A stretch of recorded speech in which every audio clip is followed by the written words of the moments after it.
But yeah, so we're gonna be making birria. It's got about 4.5 pounds of just beef. I unfortunately had the idea to make it before I actually had it. Yeah, see, so just like a little squizzle there of olive oil, nothing crazy.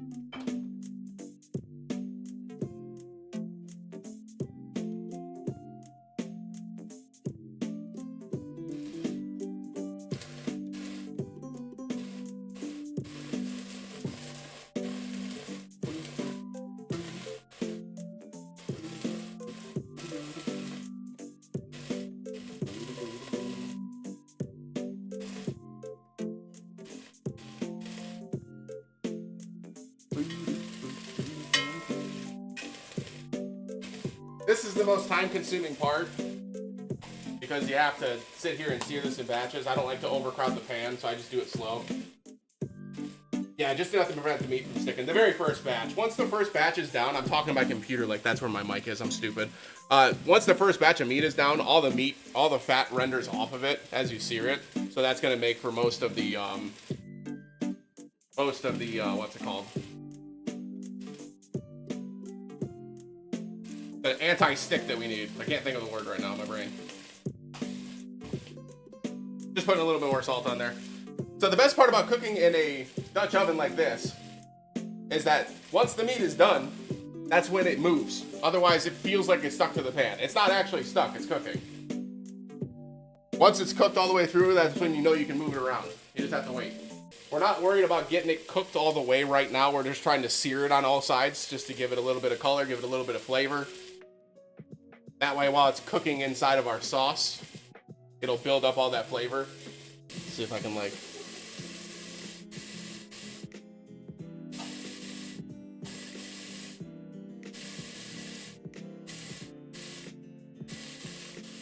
It does smell really good, yeah. All right, question for the people at home, for the home cooks, for the home chefs, for the people who are really inspired. These are bay leaves, right? Bay leaves. So they're leaves. See that? Leaves. Let me ask you a question. Do you think out of this lid that it's open or holes? Like what? All right, so inside this pot, we've got ancho peppers, we've got guajillo peppers, and then we've got japones, I think. I may have enunciated that wrong. I apologize. Basically, the little peppers in here, these guys, are just in here for spice. That's it. So they're just in there for spice. Everything else is the flavor. Those are in there for spice. We've got 2 Roma tomatoes. We've got a cinnamon stick, a couple bay leaves, an entire onion just cut in half, and then a cinnamon stick. We're going to cover this in water. We're going to put this over the heat. Shishel. Now, basically, what we're going to do is we're going to bring this up to a boil. Once it's at a boil, we're going to turn the heat down, throw a lid on, and then let it cook for like 10 minutes or so. This is basically rehydrating the chilies, but it's also giving us an infused water to make the actual sauce. All right, we got some bubbles going now. I'm satisfied with that.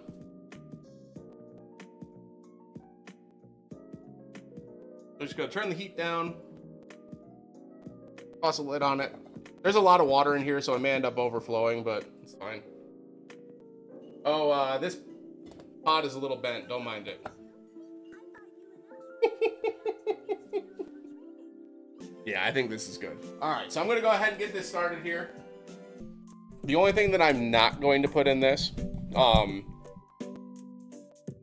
is the cinnamon stick, because I don't have it. There is a specific cinnamon stick that you can use that blends up or like falls apart in the cooking process. This is not one of them, so I likely just have a really like big cinnamon stick sitting at the bottom of this pan somewhere. So that cinnamon stick won't go in the blender, and then obviously the bay leaves will be taken out too. I don't think it matters if the bay leaves are in there if they get blended up, but like I usually just pick them out. That's everything in the blender. You can see that the peppers are all rehydrated now, so they've got a lot of color to them. Their aroma is really nice. We're just gonna set this on the blender for now. This is what our water looks like. You can see it's not water, it's more like a infused, I wouldn't even call it a broth, but we'll just call it an infused cooking liquid. We're gonna pour in our 2 cups of beef broth. We're gonna add in, we're gonna ladle in about a cup of the actual cooking water into the same measuring cup. So, and that's what the actual cooking water looks like. You can kind of get a better look at the color there. Now, it's kind of got the same color as beef broth, but not quite the same. This is basically just like a pepper juice. I'm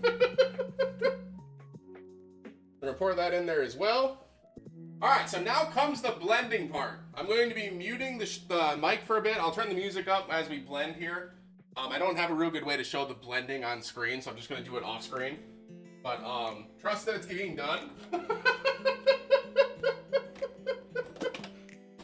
This is what we're looking like. I can't lean it too far, obviously. I can actually take the lid off, but it'll be hot, so you can kind of see the brown liquid in there. There you go. That's our sauce. We're just gonna put this back on the heat. Gonna get a fine mesh strainer or sieve or whatever you've got available. I've got this. And then we're just gonna slowly pour this into that.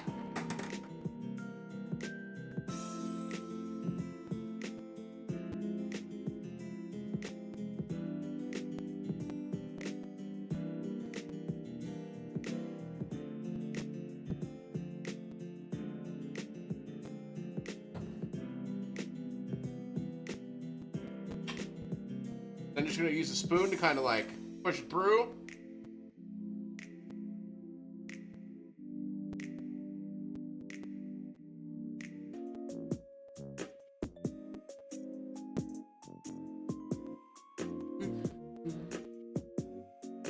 You can see we got a lot of solids left here, right? This is an actual like sauce. This is very like thick.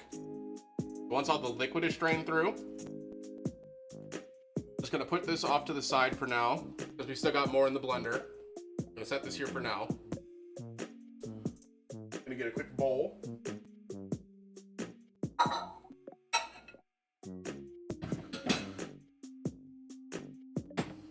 Gonna take the solids that we've got, make sure that we're not leaking underneath. Gonna put the solids back here. That way the solids aren't covering our strainer.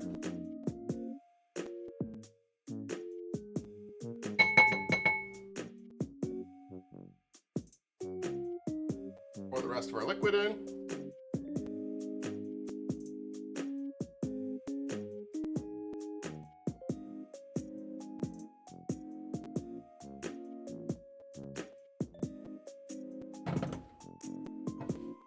Same thing. And there you go, that's our sauce.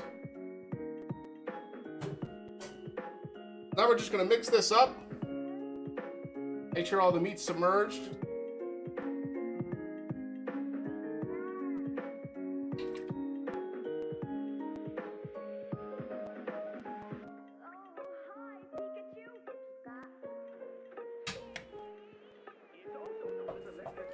I'm gonna use this opportunity to try to scrape up some of the stuff that's on the bottom.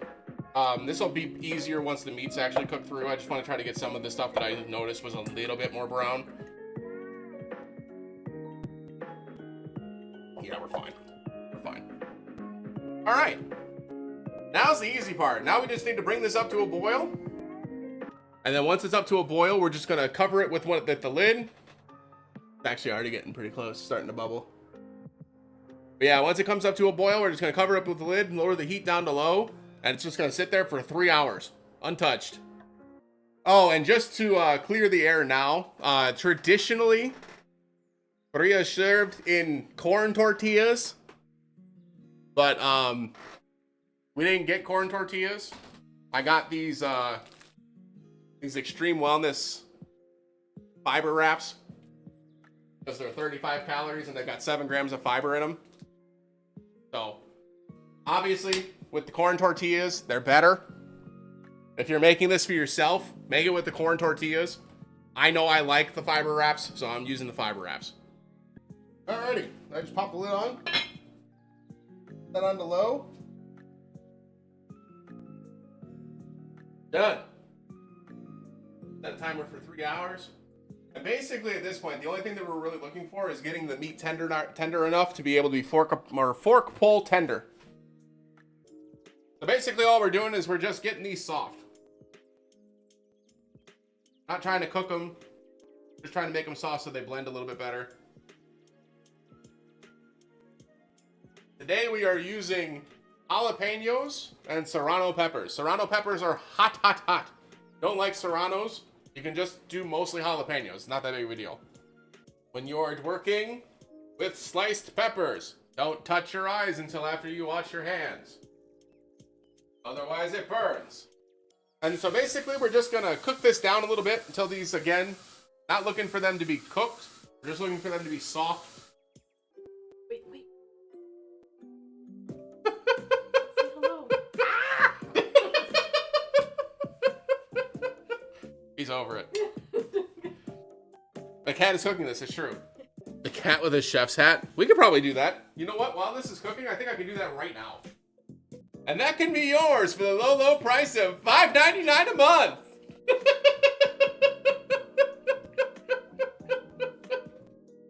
Gonna take these jalapenos, we're gonna toss them in the blender. Slowly. Hell yeah, make it a mess.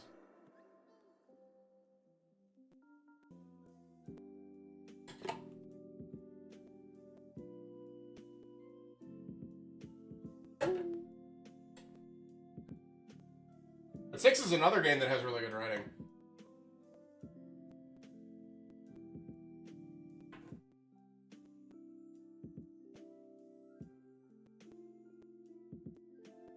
Alright, we're gonna mute the mic again. And we're gonna blend some shit. We'll be right back. We're pouring the salsa right now, and we can show you on camera in a sec here. Oh, you're just... Okay.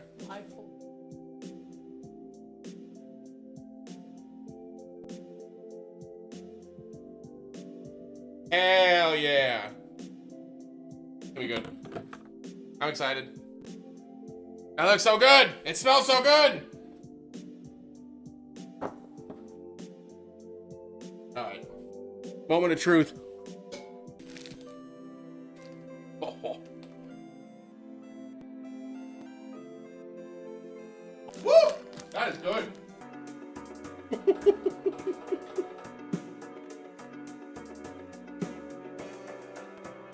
He's just here.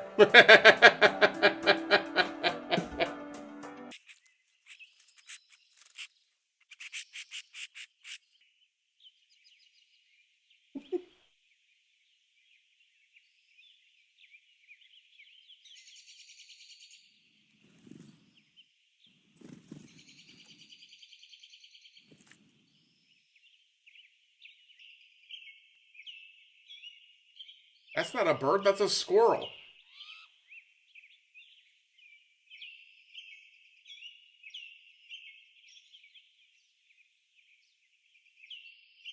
Oh, he doesn't care.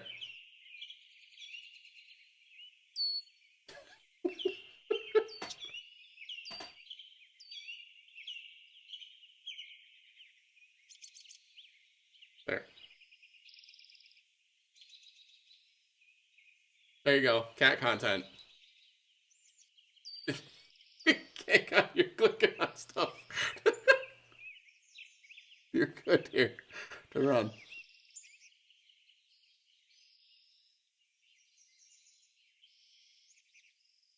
What? Oh, you're clicking on stuff again. All right. Okay. Okay.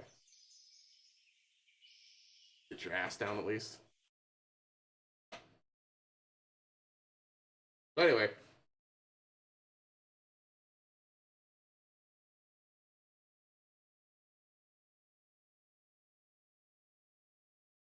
Push it down.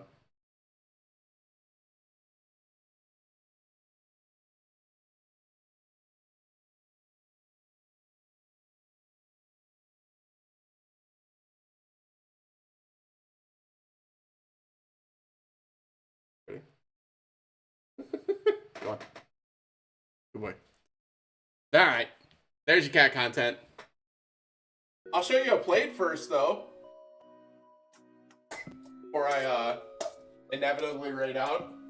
And again, for folks that were not here earlier, you are supposed to use corn tortillas for this. We like the fiber tortillas, so we're using the fiber tortillas. The corn tortillas are better. They soak up the juices better. They fry better. So if you're ever making this at home, use the corn tortillas. I just like cheating fiber in, so I'm cheating fiber in.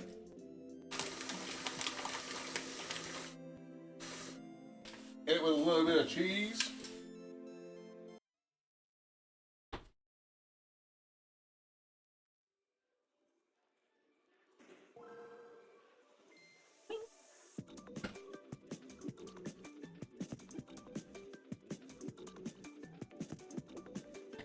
So beautiful.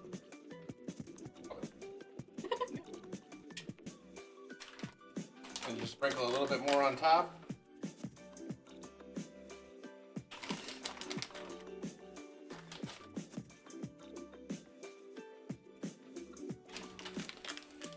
And then obviously you can do it with all your regular toppings. If you want to do diced onion, if you want to do cilantro.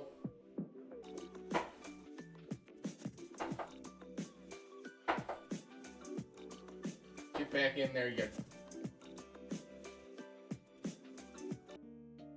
throw some diced onion in and there you go. Oh my god, I'm so hungry.